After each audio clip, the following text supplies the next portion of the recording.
tal? Les damos la bienvenida a Somos Polo, un video podcast de UMAC TV que comparte los contenidos que difundimos a través de una plataforma denominada Polo y que es una gaceta digital que tenemos en la dirección polo.umac.cl, y allí compartimos conocimientos científicos del territorio austral, pero también hablamos acerca de saberes ciudadanos y de representaciones artísticas de este punto del planeta.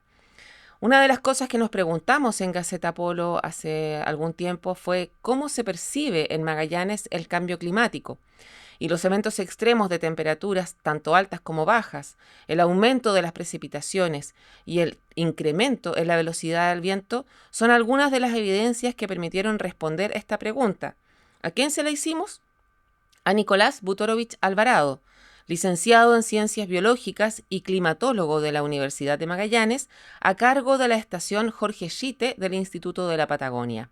Sus análisis históricos desde el año 1971 cuentan con gráficas y cifras que permiten observar tendencias, así que esa valiosa información es la que vamos a compartir hoy día con ustedes, gracias a que Nicolás aceptó la invitación de participar en este capítulo de Somos Polo. Muchas gracias, Nicolás, por conectarte para hablar con nosotros. ¿Cómo estás?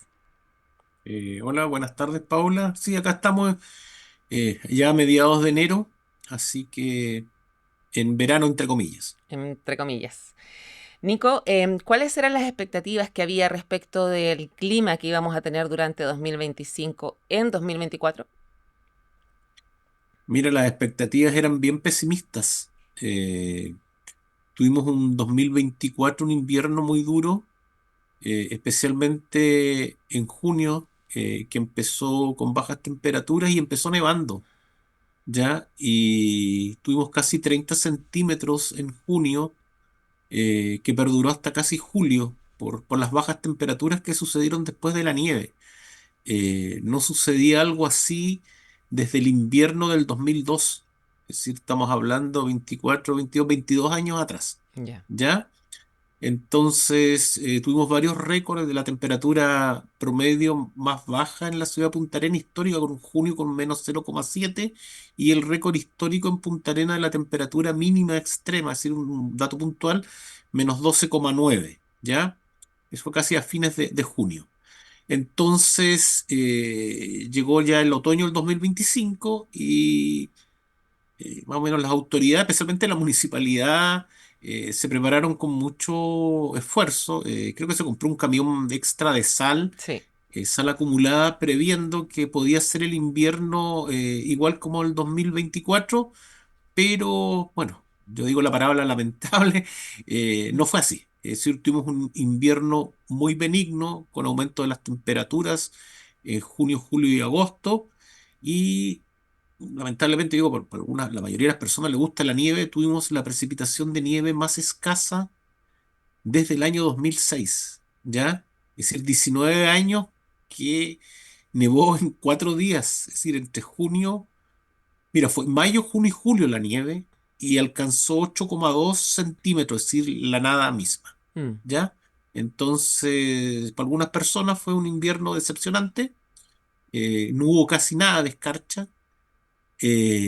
Hubo muy poca actividad de esquí en el Cerro Andino, el centro de esquí de la ciudad de Punta Arenas, y benigno, ¿ya? Claro. Generalmente estas cosas suelen suceder cuando se piensa de que un invierno puede ser duro igual que el año anterior, o lo otro cuando hemos tenido varios años en que la nieve fue poca, es decir, ya 5 o 6 años, dice, ah, ya el próximo invierno va a ser lo mismo que estos años anteriores, y de repente se pega esta nevazón y estas bajas de temperatura histórica que tuvimos en junio del 2024. Entonces el Claro. 2025 no fue así para nada. Ahora, las personas algunas veces decimos, bueno, esto del cambio climático. No necesariamente, sabemos cuando profundizamos un poco más, se debe necesariamente a eso, pero sí ese es el marco de nuestra conversación. Entonces me gustaría partir preguntándote acerca, en términos conceptuales, digamos, ¿qué significa el cambio climático? ¿Qué es? Mira, el cambio climático, hay una definición, la última, el 2021 del IPCC, que es el panel gubernamental de expertos mundiales, en que te dice que el cambio climático es un cambio en las series, tanto de temperaturas como precipitación, y especialmente en eventos extremos. Y si nos ponemos más general, se pone el aumento de los huracanes, que es para el hemisferio norte. Ya. ¿Ya?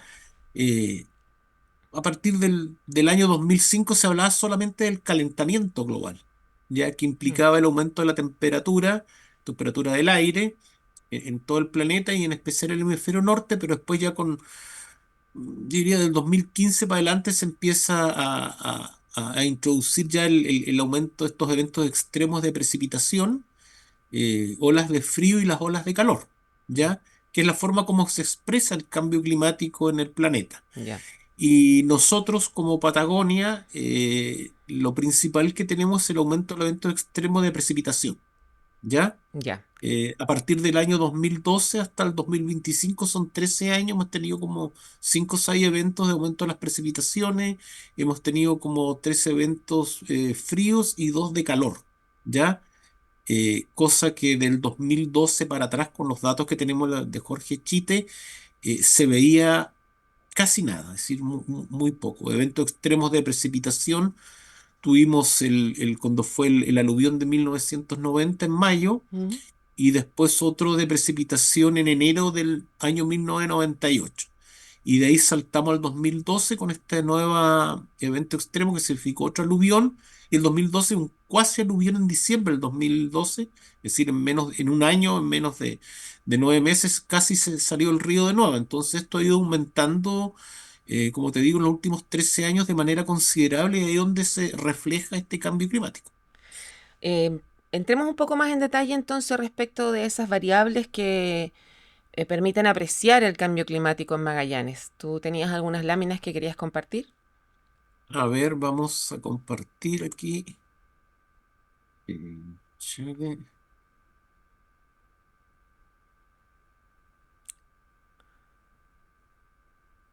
Bueno, esto fue Perfecto. lo podemos ver más tarde, lo que fue el 2025, por ejemplo, en precipitaciones, que fue bien irregular. Mira, acá tengo yo todo el año y tengo varias localidades, es decir, Serrano, Torre del Paine, Villa Tehuelche, Cerro Sombrero, Punta Arenas, Porvenir, Natales, San Sebastián en la frontera, Tierra del Fuego, sector norte, San Gregorio y Cerro Castillo, que es en la comuna de Torres del Paine. Entonces lo que pasó es que nosotros empezamos el 2025 con una precipitación buena, pero Mm. después si tú ves los meses va bajando, vuelve a aumentar, baja, vuelve a aumentar acá en mayo, baja, vuelve a aumentar, baja y vuelve a aumentar. Y a partir de octubre, noviembre, diciembre, que es la primavera, tuvimos un aumento de la precipitación en toda la Patagonia, ¿ya? Y especialmente en Punta Arenas nos salvó, porque a fines de agosto, mira, agosto acá si tú lo puedes ver está súper baja la precipitación. Sí, Llegamos a un déficit de 100 milímetros, lo que era preocupante, muy preocupante. Pero ya en octubre y noviembre y diciembre tuvimos todos los meses sobre 40 milímetros, meses sobre lo normal, y pudimos terminar con 485,2, 514 en lo normal. Tuvimos 29 milímetros para atrás, que es equivalente en porcentaje a 5,9%, que es bien bajo. Entonces eso nos salvó. Otra, no sé, por Natal estuvo superávit, por venir también un poco. Y bueno, zonas San Gregorio, San Sebastián, que son siempre bajas, estuvieron en su promedio normal, 225, 230, igual que Villa Tehuelche y Cerro Sombrero. Donde llovió bastante fue en Torres del Paine, es decir, el Serrano tuvo casi 550 milímetros, que es bastante. El lago Grey, que no lo tengo acá, pero igual lo consideré, tuvo como 600 milímetros. Entonces, en ese sector, bueno, Cerro Castillo también tuvo casi 400 milímetros, entre comillas. Y digo entre comillas, ¿por qué? Porque a veces Cerro Castillo, años anteriores, es decir, del 2010 adelante, ha tenido precipitaciones de 250 300 milímetros que son bajas, ¿ya? Y con estos valores, al menos el 2025 en lluvias estuvimos bien, diría yo. Los déficits, al menos en Punta Arenas mínimo, en las otras un poco de superávit y las otras zonas normales. ya. Eso es 2025, pero Sí. podemos también hablar acerca de cómo ha sido la tendencia durante los últimos años, teniendo como parámetro cómo apreciamos el cambio climático. Tenemos, por ejemplo, en esta historia el año 2022 cuando se declaró emergencia hídrica en la región. Claro, correcto. El 2022, mira. La estación Jorge Chite tuvo lo más bajo en precipitación con 352 milímetros. Eh, Se tenía un récord anterior del año 75 eh, con 365 milímetros aproximadamente, entonces lo superamos este récord y prácticamente toda la Patagonia estuvo con un déficit de precipitación. Entonces, claro, se declaró la emergencia hídrica en ese año y el año después, del 2023-24, subieron las precipitaciones a lo normal. Entonces, por eso a veces que no tenemos que preocuparnos, digo entre comillas, porque nosotros no tenemos una sequía como la zona central del país, que llegan 10 15 años, zona Coquimbo, La Serena, la cuarta región. Mm. ¿Ya? Que pase un año esto, ya, si se hubiera mantenido esto en el tiempo, es decir, 4 o 5 años y proyectando el futuro con bajas precipitaciones, ahí nos podríamos preocupar, pero en este caso no, porque después aumentaron de un año a otro las precipitaciones, 2023, 24 y 25 igual está estable. Claro, el problema es para las personas que necesitan estar abastecidas hídricamente durante Sí, cada año. Entonces, por ejemplo, sí, la ganadería, las ovejas en sí, particular la lo pasaron ganadería bien y la mal. agricultura, pero mira, ¿sabes qué? El 2024 con la nieve, que esto fue en toda la Patagonia, así cuando yo digo, tengo referencia a Punta Arenas, pero nevó en toda Patagonia. Eso fue positivo porque después cuando vienen los deshielos, favorece a las napas subterráneas, ¿ya?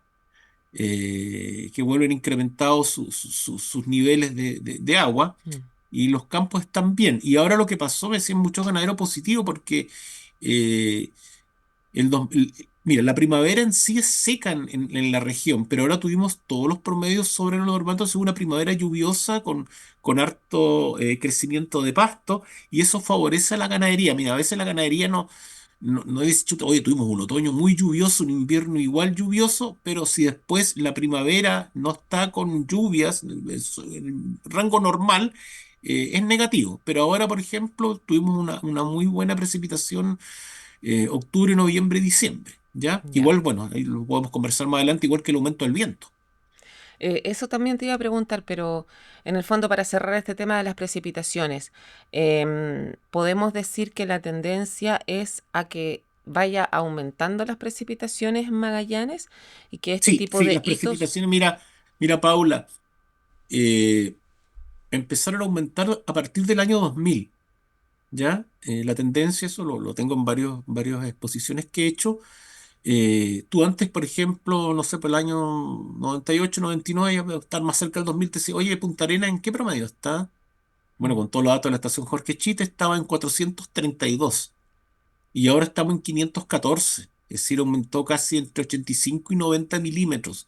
Entonces, de que un año baje no afecta a la estadística. Hemos tenido otros récords, por ejemplo, el 2015 tuvimos 753 milímetros, comparado con los 514 se escapó, pero totalmente Claro.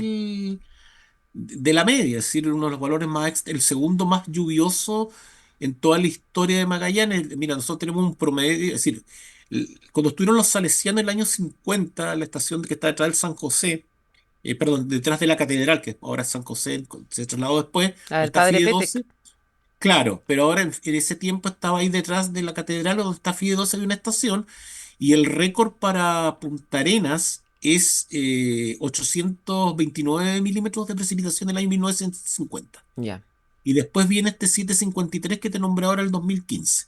ok. ¿Ya? Y lo otro que hay que destacar, que nosotros este año, cuando hablamos, mira, del cambio climático, está todo relacionado a estos eventos extremos. Este año en mayo, lo puedes estar viendo ahí en la presentación, batimos el récord de precipitación en 24 horas, que fue 68,1 milímetros el día 6. Y eso Mm. ayudó que el 99,2 milímetros del mes aumentara. ¿Por qué? Porque en abril, mira, la que tú veas cómo está la dicotomía, tuvimos 10,3 milímetros, es el mes más seco en 55 años para este mes de abril. El tema es que el mes de abril, lluvias mil, como le dicen Sí. estadísticamente, es el mes más lluvioso en Punta Arenas con 62,2. Entonces nosotros veníamos enero, febrero y marzo con buena precipitación, estamos en superávit, llegamos a abril para abajo. Entonces yo ahí me preocupé y dije, chuta, si esta cuestión estamos de nuevo en emergencia hídrica y después tenemos este récord en mayo, ahí pasamos a un superávit, po. Y Ya, mira, y para que tú veas, este récord superó el del aluvión del 2012, que fue el día, el aluvión fueron 4 días. sí. 10, 11, 12, 13, el día 12 se desbordó el río y el día 11 tuvimos 50,8 en 24 horas, milímetros, y ahora fue superado con este 68,1. Sí. Y yo, mira, si comentamos ahí la lámina, junio después bajó 11,8, el más bajo en 34 años, mira. Eh, Después julio aumentó. También tuvimos un evento pequeño extremo el 30 y 31 de julio, llovieron 34,9 milímetros. Después agosto bajó, el más bajo en 22 años. Mira, los récords que se batieron este año. Y después, como yo te decía, acá octubre, noviembre y diciembre tenemos que los meses fueron superiores a 40 milímetros y logramos equiparar este déficit. Y bueno, ahí tengo el dato del viento también, que aumentó también la media en octubre, noviembre y diciembre, 24 kilómetros, 6 kilómetros mayor, y tuvimos este temporal que fue el más grande, el 30 de diciembre hace poco, con 106,3 kilómetros, dirección oeste a las 15:24, que es la racha máxima del año 2025 en viento. Nico, eso te quería preguntar. Ya está más o menos claro cuál es la situación en términos de precipitaciones. Hablemos del viento entonces. Sí, mira, el viento, a ver, siempre nosotros tenemos los temporales de primavera-verano, los vientos al oeste que le llaman los westerlies en la literatura científica, que empiezan generalmente con la primavera en septiembre. Ya a fines de septiembre se empezó a aumentar el viento, la velocidad promedio. Y como yo te decía, los 3 meses, octubre, noviembre y diciembre, estuvieron sobre la media, que sobre 24 kilómetros de viento, incluso casi 26 tuvo diciembre, y esta situación no se daba desde el año 2010. Es decir, del 10 al 25, 15 años atrás, tuvimos promedios altos. Incluso me acuerdo que diciembre tuvo un promedio 40, con 10 días con temporales sobre 100. Es un récord que tiene diciembre histórico. Pero ahora se volvió a dar que estuvimos con este viento constante. Claro, uno puede decir 25 kilómetros la media, el promedio, a lo mejor puede parecer poco comparado con las rachas instantáneas, pero no, hubo varios días de promedio 50, 60, y termina esto, entre comillas, con este racha máxima de 106,3 kilómetros dirección oeste el 30 de diciembre, ¿ya? Ya. Que fue un temporal de toda la tarde, me acuerdo, y en un rato el promedio llegó a 70 kilómetros por hora. Entonces el viento aumentó esta primavera. Ahora está un poco calmo en enero, pero lo que se refiere a 2025, una característica, aumento del viento en la primavera, una precipitación muy irregular durante todo el año. Y lo otro es que yo no hablaba de la temperatura, porque la temperatura promedio de Punta Arenas es 6,5, nosotros tuvimos 6,6.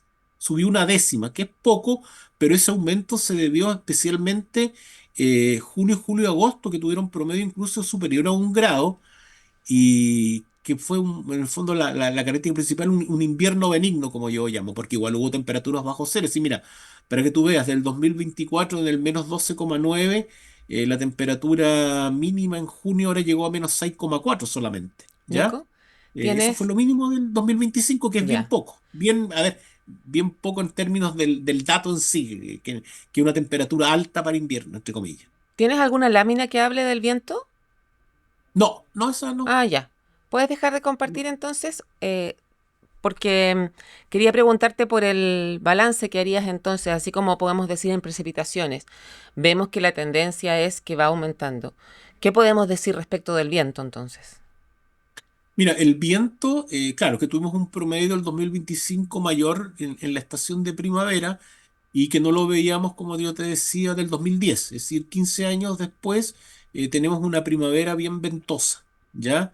Que a veces algunas personas que me paran en la calle me preguntan, Magallanes, incluso algunos que le encuentran que el viento es desagradable. Mm, Entonces, eso...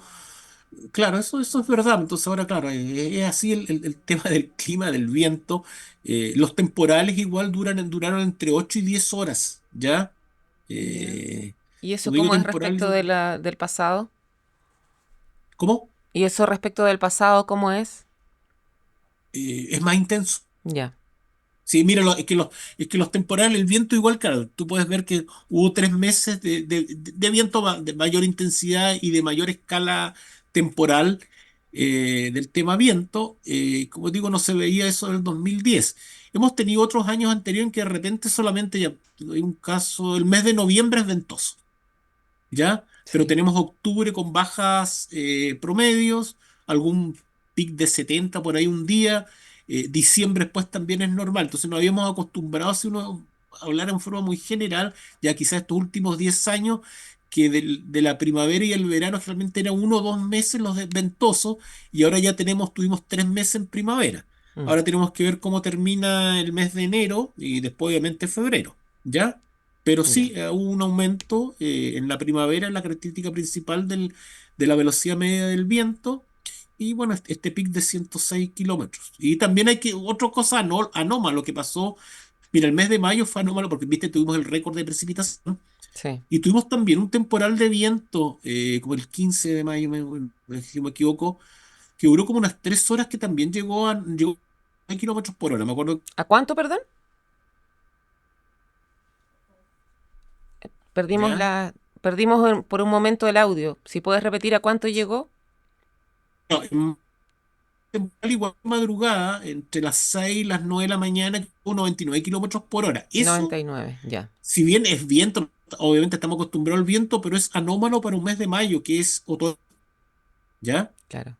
Y fue un temporal bien acotado que dije, trajo que se cayeron varios árboles, me acuerdo que salía a sacar fotos en la mañana, pues, se suspendieron la actividad en Colón con Boris, se cayeron 2 árboles gigantescos, Mm. aparte de los daños que provocó en los techos y otros árboles caídos, rotura de vidrio, etcétera. Entonces, Nico. eso fue anómalo para el mes de mayo. Y bueno, y un dato anecdótico del mes de mayo, no sé si tú lo recuerdas, Paula, que también fue esta alerta de tsunami Sí. que abarcó la región por este terremoto que fue a varios kilómetros de Puerto Williams, ¿ya? Mm. Entonces, el mes de mayo fue bien comentado por la naturaleza, entre comillas. ¿Puedes revisar tu conector de los audífonos? Porque de repente perdimos un poco el sonido. ¿Sí? ¿Sí? Ya. No, vi que no, en mi caso acá se cayó la red. Ah, perfecto. Ya, fue Sí, internet. Ok. Ya, entonces, así como van aumentando las precipitaciones, también va aumentando el lapso que duran los temporales de viento. Eso podríamos, sí, correcto. eso Sí, es, ya, sí, ok, como en resumen, sí, digamos. Ya, y sí. ahora sí, pasemos a la temperatura. ¿Cómo han estado las Ya, temperaturas? ¿Cómo va evolucionando, digamos, en los últimos años? mira, la temperatura, ¿sabes qué se mantiene normal? Mira, el promedio de la región de Punta Arenas 6,5. Eh, Ese promedio, lo máximo que hemos tenido ha sido 7,4, casi 9 décimos aumentó, pero eso fue el año 1998. ¿Ya? Ya, Y el año en 1998, mira, 97-98 tuvimos el niño más intenso en la historia del planeta Tierra que ha sido medible, ¿ya? Con instrumentos. Y eso se reflejó también en Punta Arenas, si estamos hablando del año 98. Mira, y el año 98, yo te decía, el promedio ese tiempo era 432 milímetros, mm, y el año 98 llovió 652 milímetros en Punta Arenas. Y eso fue el fenómeno del niño. ya, Y aumentó de los 12 meses, 10 meses tuvieron temperaturas sobre lo normal. Eso nos ha visto volver a ver, nos ha visto de nuevo acá en Punta Arenas. ya, Ya algún otro año, que si bien no me acuerdo en estos momentos, tuvimos un promedio de 7, 7,1, pero fueron con meses específicos. Pero la temperatura, sabes que se ha mantenido constante. Mira, y el 2024 que batimos ese récord de -0,7, esos récords después fue como que el sistema compensa. Habíamos tenido un buen verano, ¿ya? Igual con enero y febrero sobre lo normal, promedio superior a 11 grados. Y después nosotros la primavera acá, septiembre, octubre, noviembre y diciembre también tuvimos altas temperaturas. Entonces cuando uno hace el promedio de los 12 meses, salió 6,4, es decir, tuvimos una décima menor a pesar de ya, tener ese promedio de -0,7 en junio. Entonces, las temperaturas del sistema se entiende como estabilizar, fíjate, a donde más acá, como te decía, lo que más se expresa este cambio climático, estos eventos extremos de precipitaciones, que no solamente lo hemos tenido en Punta Arenas, había en Puerto Natales unos récords ahí el 2017, en Porvenir también, y el año 2025, que está como olvidado, es siempre hubieron unos eventos en Puerto Williams. Mira, Puerto Williams tuvo, si no me equivoco, fue en mes de mayo, parece que igual, tuvo como 10 días sin agua potable Mm. porque llovió tanto que se desbordó el río Róbalo y no están las instalaciones de agua Magallanes igual se rebalsaron. Entonces ahí también hubo eventos extremos. Claro que uno a veces como que se olvida de la ciudad más austral de Chile, pero sí está, no sale mucho en los medios, pero sí han habido en toda la Patagonia estos eventos extremos de precipitación en los últimos 15 años. ¿Esto de las temperaturas que se han mantenido puede tener alguna relación con la corriente circumpolar antártica que influye en la climatología, o en el clima, perdón, que tenemos aquí en la zona austral? Ah, claro, sí, pues sí, eso es verdad, porque eh, mira, cuando uno se habla de clima, generalmente muchas personas, incluso mis alumnos, tienden a dar que el responsable es la atmósfera, ¿ya? Y no, pues es el clima, el patrón fundamental, la interacción entre el océano y la atmósfera, ¿ya? No hay que mirarlos en forma separada, claro, y la corriente circular antártica es la corriente en el fondo de la que nos llegan las temperaturas frías acá, Mm. ¿ya?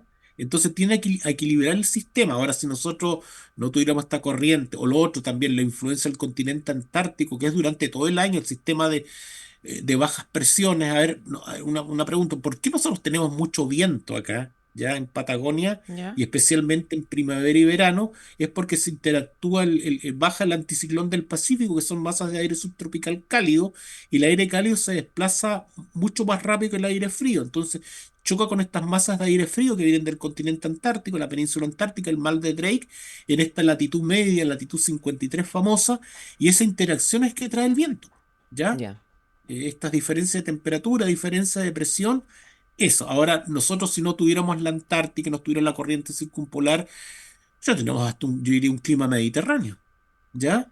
Entonces eso hay que tener en cuenta que siempre va a estar presente obviamente la Antártica presente y la corriente circumpolar antártica obviamente presente. Y así como explicas por qué tenemos viento, eh, ¿puedes explicar por qué están aumentando las precipitaciones? Mira, las precipitaciones, mira, cuando aumentan estos eventos extremos, son provocadas por situaciones de bloqueo atmosférico que se llama. Ya. A ver, eh, el sistema de vientos, todos los sistemas frontales se forman en el Pacífico Occidental, afuera del océano, estamos hablando de miles de kilómetros. Entonces empiezan a llegar del oeste, casi un 75% de los sistemas frontales. Cuando digo del oeste, oeste, noroeste, suroeste. ¿Ya? Mm. Entonces vienen estas masas, esto es una continua carretera que yo le llamo, ¿ya? Porque esto sucede ya minuto a minuto, hora a hora, día a día. Entonces llegan estas masas de aire cargadas de humedad para precipitar. Y por eso primero precipitan en la zona de los canales. Por eso en la zona de los canales estás Puerto Edén, por ejemplo. Puerto Edén tiene una media de 3.500 milímetros al año. Comparado con los 514, nosotros somos sequísimos. Claro. La isla de Guarelo está más o menos entre 7.000 y 8.000 milímetros al año. Entonces estas masas de aire siguen avanzando, llegan acá, precipitan a esta zona media. Nosotros somos una zona de transición, Punta Arenas, la península de Brunswick. Pero a su vez, ¿qué pasa? Se forman sistemas de alta presión en el Atlántico, que de un diámetro de 500, 600 kilómetros de mayor energía potencial. Entonces, cuando se van acercando y viene esta masa de aire frío, aire húmedo, frenan, ¿ya? Frenan, Mm. entonces hasta que la masa del Atlántico se va hasta Buenos Aires, desaparece hasta unos días, pero la otra la frenó y si la otra viene cargada de lluvia, llueve, llueve, llueve. Entonces por eso ha aumentado la precipitación, los bloqueos atmosféricos han aumentado. Y tanto es así que, si uno lo ve por el otro lado, cuando fue el terremoto blanco, por ejemplo, pasó lo mismo, vino una masa de alta presión del Atlántico que frenó una baja que venía especialmente para nevar. Es decir, estación de invierno nevó, nevó, nevó, hasta que la otra se fue como te digo, terminan en Buenos Aires desapareciendo, y lo mismo con unas olas de calor que hemos tenido. Cuando se forma la alta presión que viene en verano, eso fue el año 2019, entre el 3 y 5 de febrero tuvimos, no sé, Porvenir llegó a 32 grados, nosotros a 28, Torres del Paine 28, incluso 27 tuvo Puerto Huila durante 3 días. Entonces vino el anticiclón del Pacífico a alta presión, entonces dos sistemas de alta presión se potencian, se dan energía, calor, calor, calor. La gente va a la costanera, se empieza a bañar y nadie cuestiona eso, porque Mm. el ser humano tiende a estar feliz con las altas temperaturas. ¿Ya? Sí, claro. Nosotros y de repente al revés, cuando hemos estado lo mismo, la ola de frío que tuvimos el 2024 en junio, Mm. fue lo mismo, ahí fue al revés, vino un sistema de alta presión fría del polo. Cuando hablo del polo, Gaceta Polo, por ejemplo, 75, estamos entre los 75 y los 90 grados de latitud. Ya, La península antártica no está en el polo, está en la península, que si vamos a la Antártica son mil kilómetros, se muere una hora, pero estas altas presiones, sistema alta polar, lo mismo, 500, 600 kilómetros, se ponen donde la Patagonia no tenemos lluvia, no tenemos nieve, no tenemos viento, pero sí un frío claro. terrible. Entonces, en junio, ¿qué pasó? Que primero nevó varios días, se instala esta masa de alta presión polar durante varios días, entonces bajó la temperatura hasta -12,9 y el requisito, mira, esto no lo hemos hablado, para que la nieve perdure, dice la Organización Meteorológica Mundial, perfecto, nevó y se perdura durante 3 días seguidos, la temperatura mínima debe tener un valor menor o igual a -3 grados Celsius. Nosotros con -12,9 tuvimos -11, -10, -9, varios días así. Por Ujú. eso perduró tanto hasta casi la segunda semana de julio la nieve. Sí, Ahora este 2025 que te dije, hubo 4 días de nieve, claro, hubo bajo cero, nevó, pero a las 12 del día ya teníamos 4 grados sobre cero, entonces la nieve se va. Y eso claro. es así una característica de algunos inviernos anteriores también. Oye, entonces el cambio en las precipitaciones, el cambio al alza, digamos, ¿no podemos explicarlos también por el cambio, por el calentamiento global? Sigo nuevamente llevándonos En al esta tema del cambio latitud climático. en esta latitud es difícil. Ya, Ahora uno podría decir por qué aumenta el bloqueo atmosférico.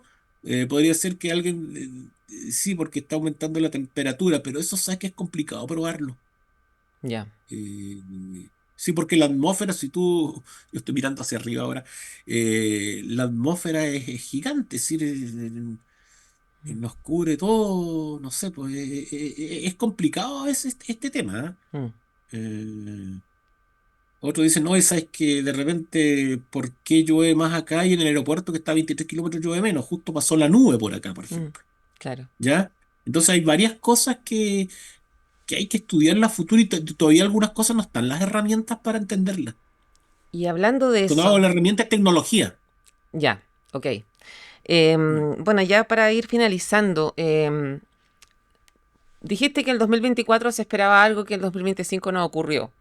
Al Sí. parecer está todo dado para monitorear mucho, pero parece que no se puede predecir en la misma cantidad o en la misma dimensión, en la misma proporción. Sin embargo, igual te pregunto, ¿cómo crees tú que viene el 2026? En Mira, términos de estas tres variables, temperaturas, precipitaciones y viento. en términos de temperatura, mira, justo estamos como en la primera quincena ya de enero. El mes de enero ha presentado temperaturas normal, ¿ya? No hemos tenido un verano continuo, hemos tenido, mira, temperatura máxima de 21, 20, 19, 18, pero también ha habido lluvia, ¿ya?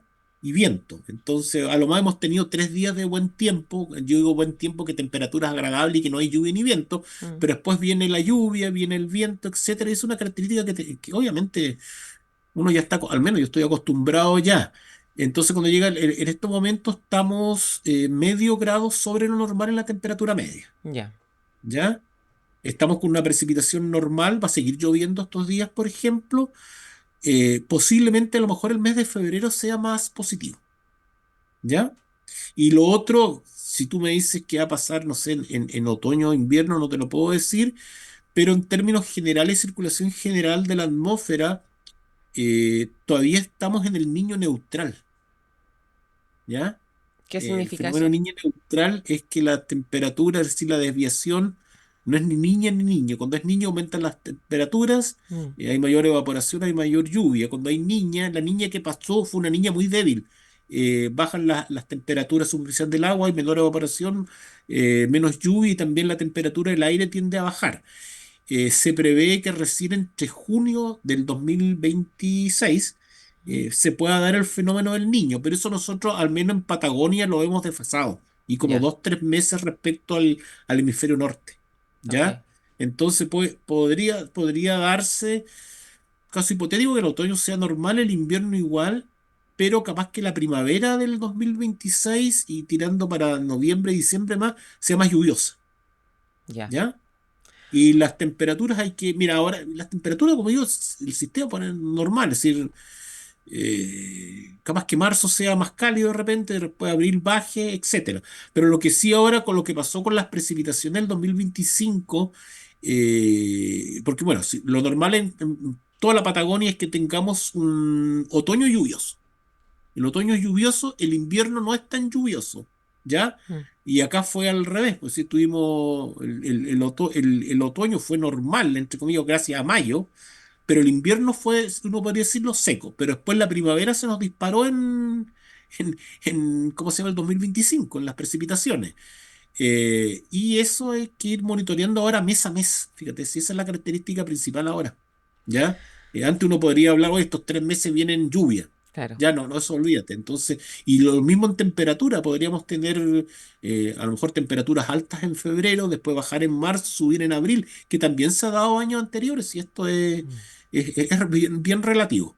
Así que eso, va a esperar nomás y seguir viendo el tema. Mira, ya al fin de 30 de junio uno puede saber más o menos algo ya Ya, más, más confiable cómo podría venir la primavera, incluso hasta el verano. ya, pues entonces volveremos a conversar, Nico, porque la climatología es muy interesante. De hecho, esas publicaciones son muy compartidas por la gente en general. Además, tú Sí, dices que te paran en la calle, yo sé que te mandan mensajes y tú siempre estás informando igual. Es un tema relevante para la sociedad, así que vamos a seguir conversando sí, durante el año, no solamente ante los eventos extremos, que por supuesto también vamos a cubrir. sí. Y justo, mira, antes de terminar, mira, me acaba de llegar un email en la mañana que viene la televisión sueca a hacer un reportaje de viento en febrero. Y me pidió decirme, obviamente me van a entrevistar y ahí estamos viendo cómo lo vamos a hacer. ¿Ya? Mm. Para que veas Bien que, lo va a bueno, hacer seguramente. eh, Obviamente, como sí, dices sí, tú, sí, siempre te sí, entrevistan. Referente sí, obligado para hablar de climatología en Magallanes. exactamente. Ujú. Muchas gracias, Paula, por la Gracias, entrevista Nico, a y a ti. todos los auditores y televidentes de Gaceta Polo UMAC. Gracias, gracias por estar siempre disponible. Que estés muy bien. Gracias. Interesante. Bueno, no alcanzamos a hablar de tormentas solares, que también fue un motivo de entrevistas a Nicolás durante el año pasado. Pero bueno, todavía podemos seguir estos diálogos. Aquí los iniciamos, los dejamos abiertos para que ustedes puedan seguir conversándolos en sus casas, en sus círculos, para que puedan seguir revisando. Si no tienen mucho tiempo, Instagram, o si tienen un poco más de tiempo, la Gaceta Polo en polo.umac.cl. Vamos precisamente ahora a un resumen informativo de algunas notas que están en esa plataforma. Investigadora magallánica estudia dieta de bivalvos ante floraciones algales nocivas. Una investigadora de la Universidad de Magallanes está analizando cómo las floraciones algales nocivas influyen en la dieta y el comportamiento alimentario de los bivalvos. El estudio busca comprender respuestas fisiológicas y ecológicas frente a eventos de marea roja, relevantes para la salud pública y la acuicultura, aportando información clave para el monitoreo ambiental y la gestión de recursos marinos en el sur austral. Del residuo al motor, la Patagonia ensaya un biodiesel nacido de la mortandad del salmón.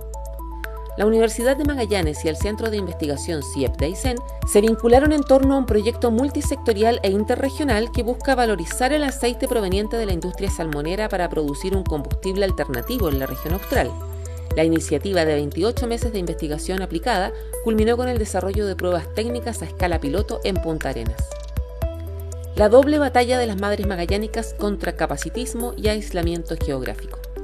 Recientemente, la revista Cuadernos Brasileiros de Terapia Ocupacional publicó un artículo de 3 docentes de la Facultad de Ciencias de la Salud de la Universidad de Magallanes.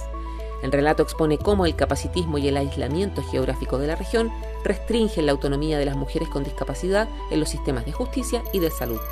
Para las investigadoras a cargo de este trabajo, es fundamental que el Estado y sus instituciones reconsideren sus prácticas desde un enfoque feminista, situado e interseccional, especialmente en territorios con las dificultades logísticas y de acceso a servicios como Magallanes.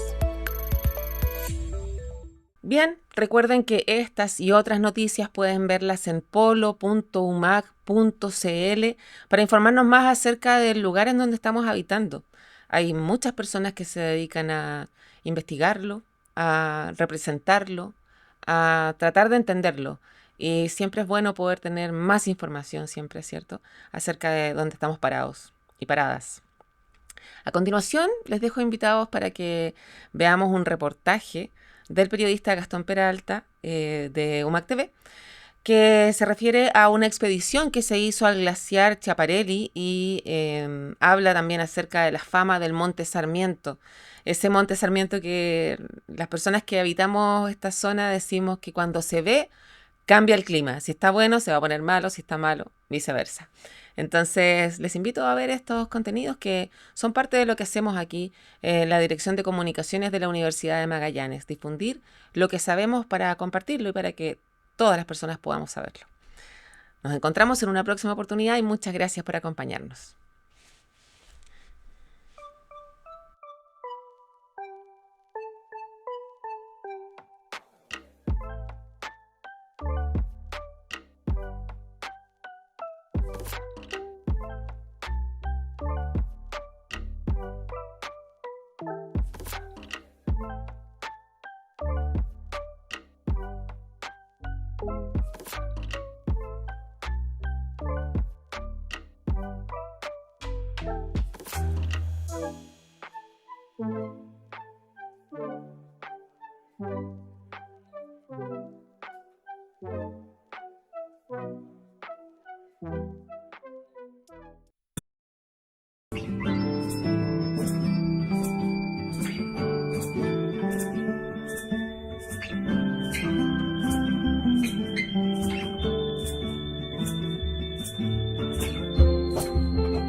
¿Qué nos hace exploradores?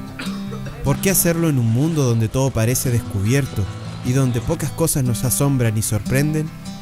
Hoy son pocos los que abandonan las comodidades y nuestra región, con su impactante belleza, aún nos deja abierta la convocatoria para conocerla y así valorarla. Esa es la meta del proyecto Expedición Andes-Antartandes, organizada por el Centro de Investigación Gaia Antártica de la Universidad de Magallanes. Según su organizador, el profesor Alfredo Soto, es una invitación para que algunos alumnos de la universidad revivan parte del espíritu aventurero de los primeros exploradores, más aún en los 500 años del cruce del estrecho. El propósito fundamental es que los alumnos se apropien de su patrimonio geográfico como una manera de conocer su territorio y en unas condiciones bien particulares, como es desarrollar actividades de campamento en invierno, saber orientarse, saber utilizar equipamientos especiales y sobre todo el favor que tiene el hecho de poder subir una montaña y ver los paisajes espectaculares que poseemos acá en Patagonia. Este viaje comienza en el muelle Mardones de Asmar, en Punta Arenas. Con el apoyo de la Armada de Chile nos embarcamos en el patrullero PSH-77 Cabrales y navegamos de noche al sur de Tierra del Fuego, más específicamente a la playa Bardonequia, la puerta de entrada al glaciar Schiaparelli y su vecino más alto, el Monte Sarmiento, en el Parque Nacional Alberto de Agostini. Esta doble cumbre es la carta de presentación de la cordillera Darwin y aparece en la historia gracias al capitán británico Philip Parker King, quien lo llamó así en honor a Pedro Sarmiento de Gamboa, primer navegante europeo que lo divisó y denominó erróneamente Volcán Nevado. Es una montaña muy significativa en el concierto mundial del montañismo. Muchas expediciones han visitado esta zona. Pedro Sarmiento de Gamboa, él lo pudo avistar en su exploración, le llamó Volcán Nevado. En la época que él tenía como misión tomar posesión del Estrecho de Magallanes. Posteriormente, Parker King, en la famosísima expedición de la Beagle, él recurriendo a estos relatos de Pedro Sarmiento de Gamboa, obviamente reconoce el valor que tienen estas tierras, estas costas, y denomina a este monte en memoria de don Pedro Sarmiento de Gamboa, llamándolo así como Monte Sarmiento. Hasta los días de hoy se reconoce como una de las montañas emblemáticas tanto de la Patagonia como de Tierra del Fuego. Charles Darwin lo catalogó como el más sublime espectáculo en Tierra del Fuego, y Julio Verne lo incluyó en 20.000 leguas de viaje submarino. Su fama se propagó por Europa y no tardaron los aventureros que deseaban escalar sus 2.207 metros de altura. Al fracaso de la expedición de Martin Conway en 1898 se sumó la del padre salesiano Alberto María de Agostini en 1913. El año 1910 viene un joven italiano, sacerdote salesiano, el padre Alberto de Agostini, y un incansable explorador, geógrafo, fotógrafo, cineasta, se encanta mucho con esta cordillera. Desde el año 1910 hasta más o menos la década del 60, desarrolló una serie de actividades y exploraciones no solamente en el área del Monte Sarmiento, sino que también toda la cordillera que acompaña la costa norte del Canal Beagle. Y mucha de la toponimia que se rescata en esta cordillera es proveniente de la designación de este cura italiano. En 1955, sus compatriotas Clemente Gueret y Carlo Mauri escalaron la cima este, gracias a los datos recopilados por el sacerdote en sus intentos. Pasaron 30 años para que la agrupación Ragni di Lecco llegara a la cima oeste del Sarmiento, escalando por la cara norte de la montaña un 24 de diciembre de 1986. Posteriormente viene una secuencia bastante amplia de exploradores, escaladores, que intentan el Monte Sarmiento sin lograrlo, ¿ya? Queda inconclusa la escalada de la cumbre norte del Monte Sarmiento, lo cual no solamente por las características técnicas del monte, sino que también por las condiciones ambientales que son, nosotros la estamos vivenciando acá con los alumnos, cómo es cambiante, cómo es un territorio de mucha humedad y sobre todo por la altura que tiene el Monte Sarmiento, influye mucho en un clima local respecto al ciclón del Pacífico que se aproxima a la cordillera y obviamente choca con el Monte Sarmiento y ahí produce una serie de cambios que no van en beneficio de exploradores o escaladores. Solo el año 2013, el chileno Camilo Rada y la argentina Natalia Martínez conquistaron en invierno y de noche la cumbre más alta del lado este. Son las 7 de la mañana y el amanecer nos sorprende llegando al punto designado para el campamento en Playa Bardonequia.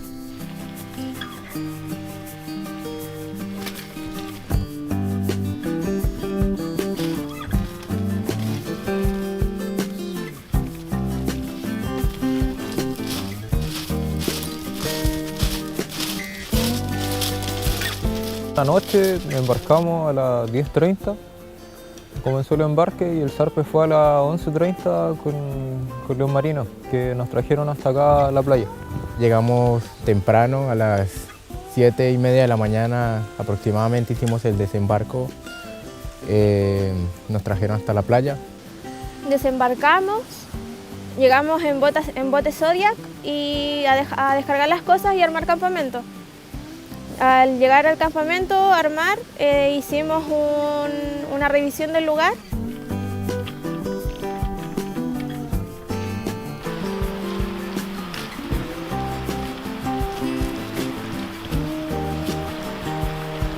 Fuimos a hacer un recorrido por la playa del Lago Azul.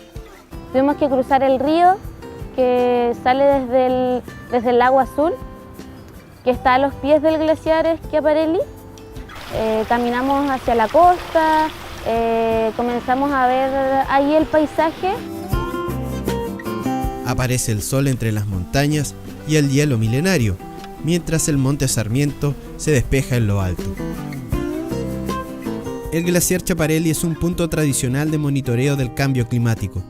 Durante varios años, diversas instituciones, entre ellas la UMAC, realizan constantes investigaciones que buscan analizar los cambios a los que se exponen estas magníficas moles de hielo y sus efectos en su entorno.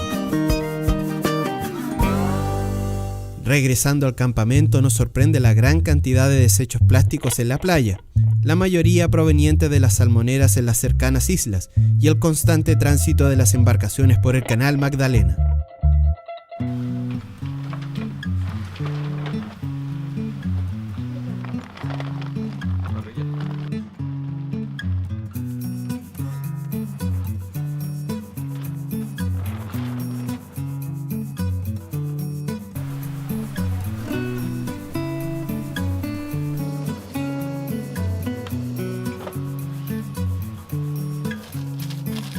Preparamos la primera gran caminata de la expedición.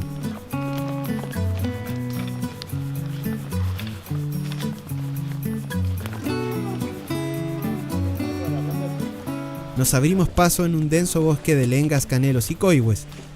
Guiados por unas marcas de plástico, nos topamos con una gran cantidad de árboles caídos con sus enormes raíces expuestas al aire.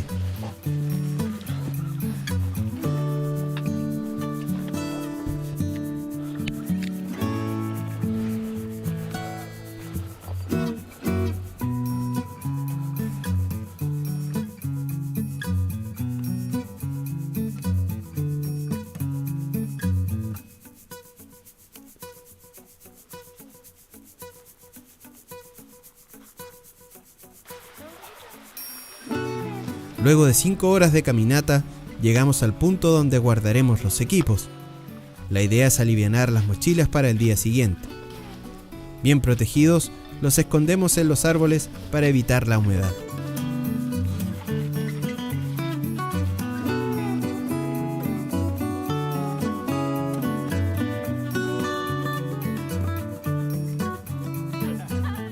Cae la tarde del primer día con un sol que se despide entre las nubes. Regresamos al campamento para reunir fuerzas para el día siguiente.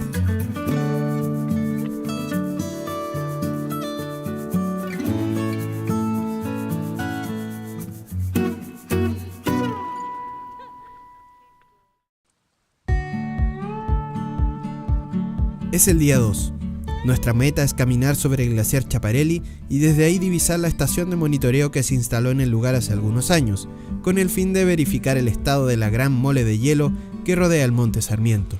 Nos levantamos en la mañana, temprano, arreglamos las cosas en mochilas, el equipamiento en mochilas para subirlos a lo más pronto posible del glaciar. Nos tocó realizar nuevamente la caminata hacia donde estaba nuestro equipo para después ya buscar una entrada al glaciar por un bosque, la verdad que bastante denso. La caminata hacia allá fue bastante tensa, bastante musgo por todos lados, harta turba. Bueno, fue una caminata bonita entre un bosque ya adulto, un poco difícil, nos costó un poco ya que hay partes muy tupidas, hay partes donde los árboles están caídos, hay que rodearlos un poco. Fuimos hasta el lugar donde habíamos dejado el material, luego nos internamos en un bosque y llegamos a la zona del glaciar donde hicimos la entrada.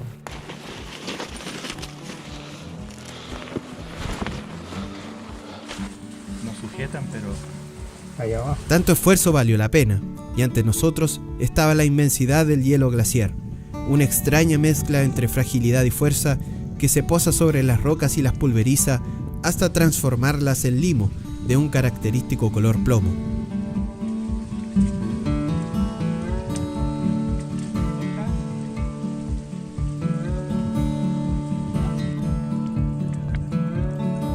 Nos preparamos para caminar sobre el glaciar y los alumnos del profesor Alfredo Soto aplican lo aprendido en clases en técnicas de nudos, usos de arnés y metodologías para el uso de crampones y piolets. Ya, yo llevo nada más. ¿No? Sí me acuerdo, pero...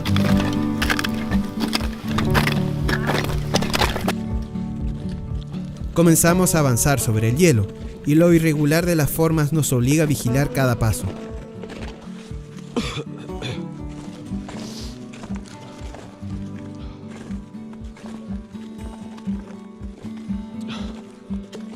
Avanzamos por los blancos y celestes bordes y a la derecha divisamos la estación meteorológica, que es parte de un proyecto colaborativo entre la UMAC, INACH y el Instituto Geográfico de Agen. Una vez logrados los objetivos, volvemos hacia el campamento por la misma ruta que usamos para llegar.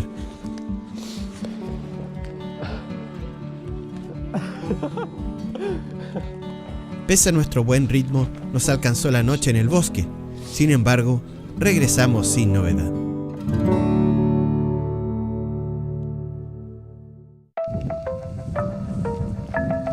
La lluvia se desató al tercer día.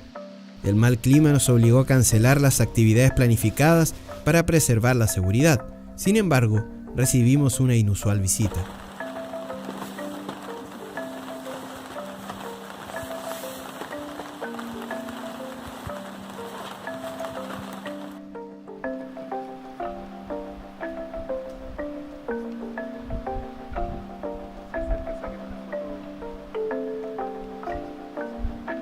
En esta oportunidad, el programa, financiado con un FDI de la línea estudiantil, integra a alumnos de carreras como técnico en turismo y educación física en la UMAC. La idea es que las experiencias que obtengan los estudiantes les sirvan para un mejor desarrollo de sus profesiones, sumando una lección señera a su bagaje educacional. Las experiencias son de alto nivel, por decirlo así, en cuanto a la experiencia que va adquiriendo el alumno. Se va conociendo a sí mismo, va adquiriendo conocimientos técnicos de cómo, más que sobrevivir en condiciones adversas, la idea es vivir en la naturaleza con estas condiciones, que aprendan a utilizar los recursos propios de sus fortalezas, que aprendan a conocer su debilidad, y obviamente eso va repercutiendo en su formación personal y en su formación profesional. Bueno, mis expectativas con la carrera de turismo son en algún momento llegar a ser guía, pero más a lo que es circuitos de montaña. Yo soy colombiano, llevo aproximadamente 5 años en el país. Estuve un tiempo en Santiago y después llegué a la región de Magallanes. Para mí es un orgullo poder formar parte de algo importante, maravillado, agradecido con todas las personas que me han apoyado y que han creído en mí. Me gustaría especializarme aún más en esta área, hacer lo que a uno le satisfaga dentro de lo posible y compartirlo con personas que también estén interesadas en esta índole, donde quizás no todos tuvimos en algún momento una persona que te ayudara a conocer, a descubrir. Generalmente en la ciudad uno está encerrado ahí en el barrio y no ve más allá. Entonces de repente alguien que te muestre otro color más de esto puede ayudar. Lo del glaciar ayer fue algo, la verdad es que muy enriquecedora en términos de aprendizaje. Nos ayuda bastante lo que estamos estudiando, porque a la larga igual la idea es desempeñarme como guía de turismo allá en Última Esperanza, y obviamente este tipo de actividades nos sirve mucho. Bueno, todo esto nos entrega una experiencia extrema también, el estar acampando en estos lugares. Esto ayuda claramente a formarme para mi carrera en turismo, sí. La experiencia que te va dejando es sin duda única. Todas estas salidas a terreno a mí me sirven demasiado para tener experiencia a mí como futura profesora, para poder luego pasarlas a talleres o al mismo ramo de educación física, pasarlas a salidas a terrenos con los mismos estudiantes, que ellos le vayan tomando cariño a la naturaleza y aprendan también a salir a terrenos, a tener los implementos necesarios, a conocer cómo son las salidas y que ellos mismos tengan un acercamiento con la naturaleza.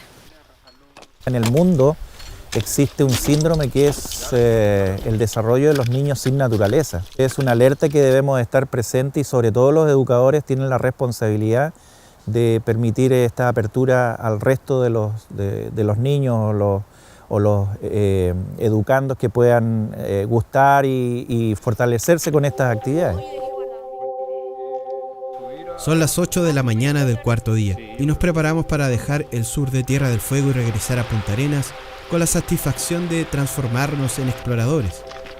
La tripulación del segundo navío más antiguo de la Armada, la barcaza LSM Helicura, y su perro Rocky nos reciben para llevarnos de regreso a nuestros hogares.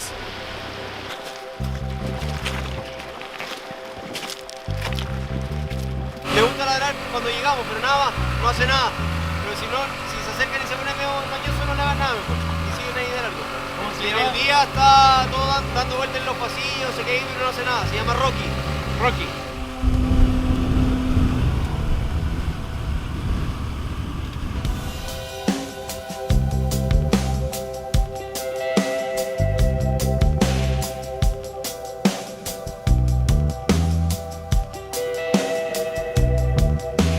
El Sarmiento se quita su manto de nubes y se despide desde lo alto, mientras nos alejamos lentamente por el canal Magdalena rumbo a Cabo Froward y al Estrecho de Magallanes.